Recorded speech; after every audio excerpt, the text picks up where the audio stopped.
5-6 человек средней школы Дейко играли как один и побеждали легко. На своем пути встречали много игроков и школ. Если быть точнее, то просто стирали в порошок.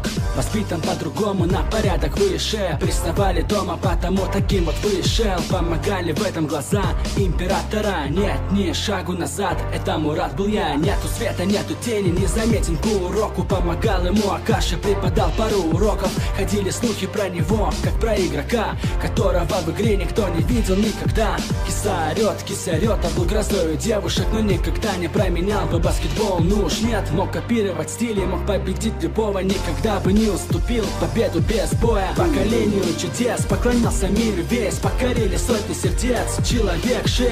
Акаши, Киса, Аомина, Мидарима, Куроку и Мурасаки Бара выбрали свою дорогу. Поколению чудес поклонялся миру весь, покорили сотни сердец, человек 6. Акаши, Киса, Аомина, Мидарима, Куроку и Мурасаки Бара выбрали свою дорогу. Когда-то был светом Куроку, поглотила тень душу целый день. Души то, что никому не нужен, и победить себя может только он сам. Гений поколения чудес Аомина-сан. Мурасаки Бара выше Эйфелевой башни. В гневе жутко страшен, от игры тошнит. Он делал вид, как будто не любитель баскетбола, но на самом деле данк его был равен силе Тора. Мидариме подарила судьба супербросок, но на этот раз он взял талисман на сок. Носил с собой талисман и следил за гороскопом. Обматывал пальцы бинтами для лучших бросков он. И несмотря на то, что были когда-то едины, играли вместе против школ, были непобедимы. Стали конкурентами, играли за кубок, но уважение не пропадало друг к другу. Поколению чудес поклонялся мир весь, покорили сотни сердец, человек 6.